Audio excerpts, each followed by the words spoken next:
tidak perlu diragukan. Itu yang harus. Jadi Pak Prabowo-nya juga tidak ragu. Sudah, oh ya, oh kalau begitu sudah. Buat begini. Ini sepak bola ini dulu kan pernah dibiayai oleh setiap Pemkot. Konoha ini kan paling seneng kalau copet-copetan itu. Jadi akhirnya semua buat bola, tapi duitnya bola dibuat copet-copetan.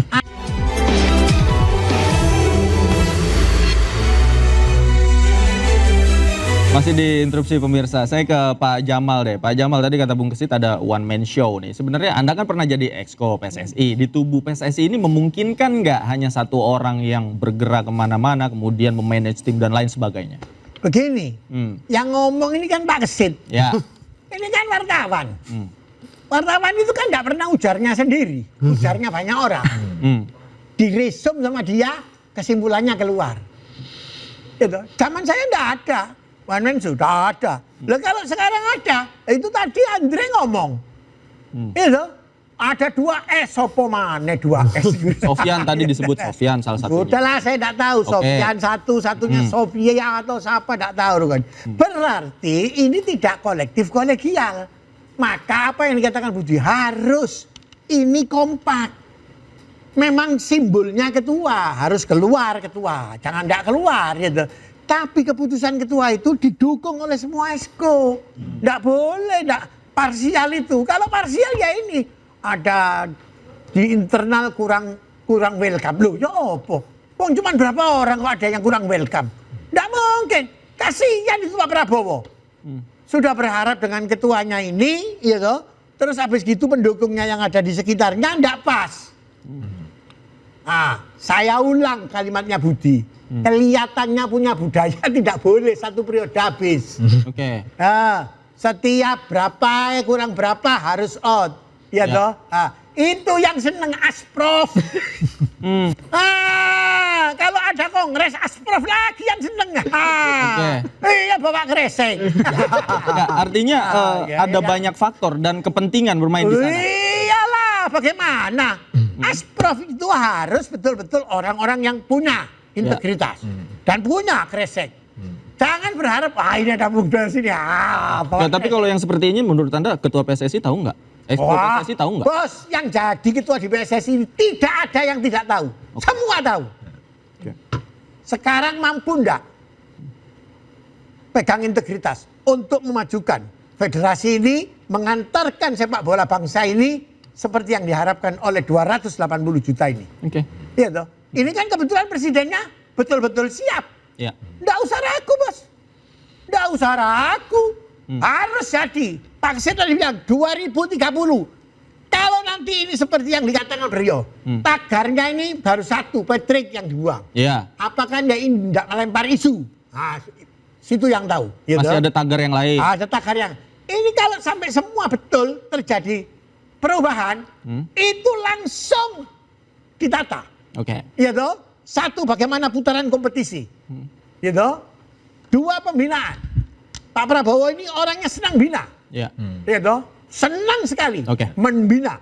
Tapi kalau kamu sudah dibina, tidak bisa dibina dengan baik, maka kamu harus dibina satu. Oke. Bung Kesit, bagaimana Anda melihat ini? Bagaimana kemudian kita membina pemain-pemain kita ya? Bukan yang naturalisasi, agar bisa setara dengan diaspora dan lain-lain.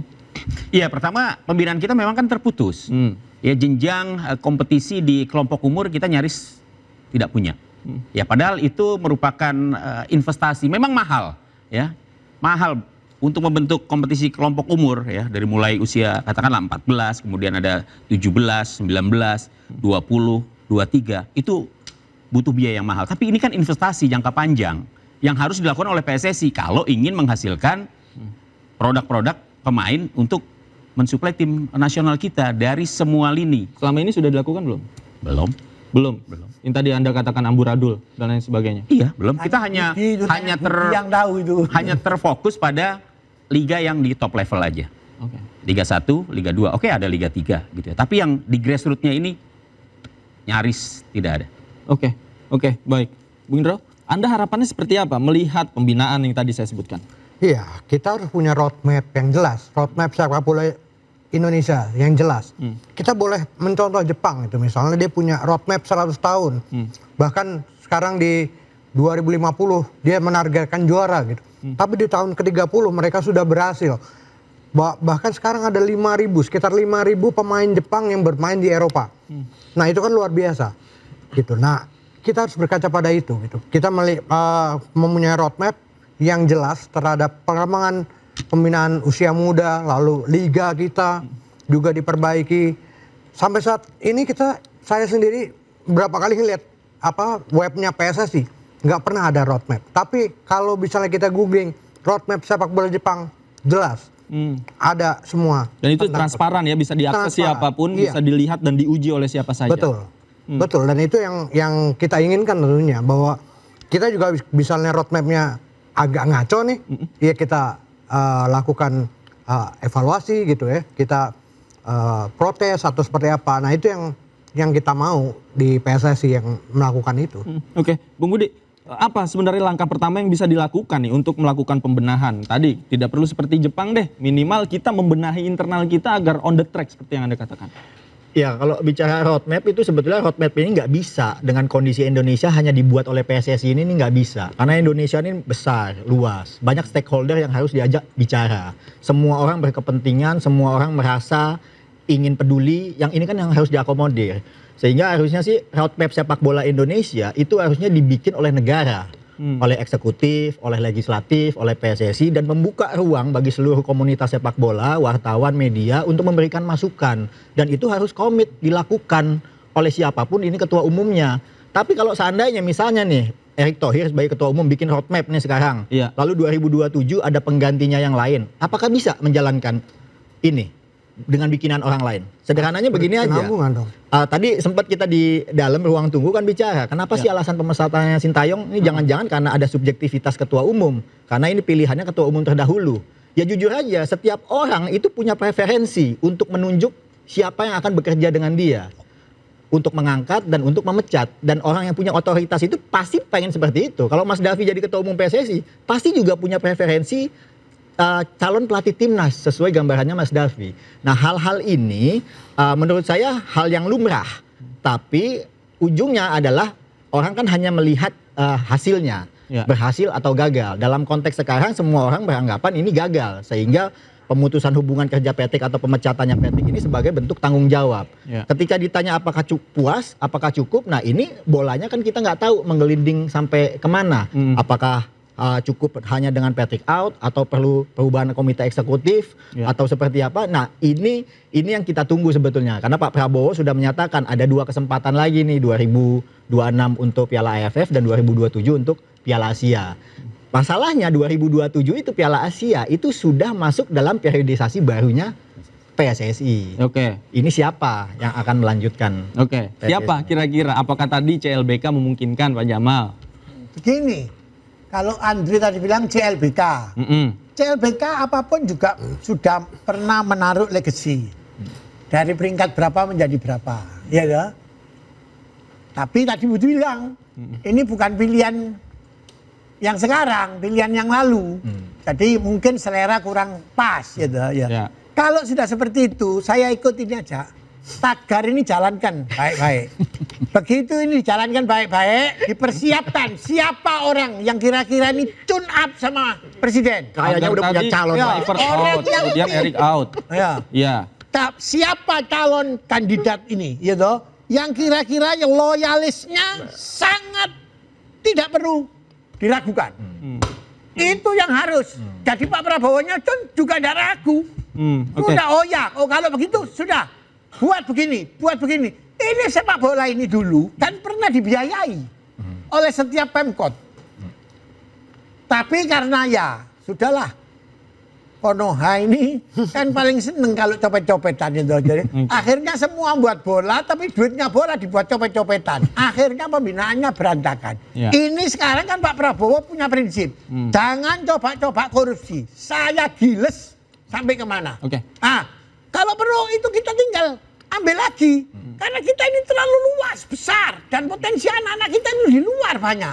Di Maluku, di NTT, di mana-mana itu banyak. Tim talent scoutingnya Jangan berhenti cuma di PSSI.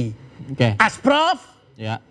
ada, PSSI ada. Jadi, oh Pak di sana Pak, ini Pak. Oh di sana Pak ada, di sana ada. Nah itu kalau perlu dibuat di timur ada, di barat ada, di tengah ada. Tempat konsentrasi mereka sambil melihat perkembangan. Oh ternyata bagus anak ini, kecepatan larinya, passing bolanya, segalanya bagus. Ayo kita rabu, kita jadikan ini. Dulu kan kita pernah punya 2 tim nasional, iya toh? Dari banyaknya anak-anak kita. Lah ini nanti kita, oh ini, mana lebih bagus? Oke. Kan begitu, iya toh? Oke. Nah, Pompong presidennya sangat peduli Ya. terhadap pendidikan dan pembinaan, gitu loh. Oke. Iya. Mas Indro, Anda sepakat kalau tagar tiga-tiganya tadi Kluivert sudah out, kemudian Erik out, ini akan bisa berpengaruh secara signifikan? Ya kalau itu dilakukan dengan benar gitu ya, dengan akhirnya mengganti misalnya orang-orang di PSSI dengan orang-orang yang benar-benar mencintai sepak bola dan melakukan itu, saya pikir itu bisa dilakukan dengan bisa mengubah sepak bola Indonesia. Supporter harapannya seperti apa sih, sosok yang memimpin PSSI dan pelatih timnas itu seperti apa sebenarnya? Kalau PSSI yang pasti bukan seorang politikus gitu ya, dia lebih ke orang benar yang mencintai sepak bola. Dengan begitu tentunya akan melakukan segala sesuatunya untuk sepak bola. Tidak dengan pencitraan-pencitraan untuk misalnya untuk tiket wapres di 2029 ataupun seperti apa. Ini yang kita lihat. Dan Anda tidak temukan itu di sosok ketua umum yang sekarang? Ya enggak lah. Oke, jadi seperti apa? Iya. Saya pikir masih banyak orang yang benar-benar mencintai sepak bola ya. Itu banyak sekali yang bisa dipilih ya dari orang-orang itu. Oke, banyak orang-orang yang mencintai sepak bola. Oh ada, orangnya ada. Ada ya? Ada dan sangat loyal. Ada dan sangat Sama loyal. presiden. Iya toh. Kayaknya udah punya calonnya. Oke, Ya, kita lihat jangan dari biasa. disebut, Punya ya calonnya. toh. Oke. Biarkan nanti klub lah yang memilih. Oke, Kan. kita Yang lihat. penting roadmap-nya itu jelas, ya toh, bisa dijalankan secara berkesinambungan, Ya. seperti yang diharapkan oleh supporter. Oke. Ya toh, 280 juta Iya. masa tidak bisa kita terbitkan orang 20 Ya, untuk lolos. itu harapan kita semua, termasuk iya. supporter dan masyarakat Indonesia. Bapak-bapak, terima kasih banyak. Pak Yang Jamal. saya perlu koreksi. Ya, terima kasih banyak. Anda bilang bagaimana dengan supporter? Supporter itu tidak seperti kita ini cuma Oke. satu orang ngomong. Oke, ada banyak di luar sana ya, Pak. Terima kasih Pak Jamal. Waktu kita sudah habis. Bung Indro terima kasih, Bung Kesit terima kasih, Bung Budi terima kasih banyak. Pemirsa, sepak bola bukan sekedar menang atau kalah, tapi soal arah, visi, dan keberanian untuk berubah. Satu hal yang pasti, cinta rakyat pada Garuda takkan pernah padam. Saya Davi Pratama, pamit undur diri. Terima kasih, selamat malam, sampai jumpa.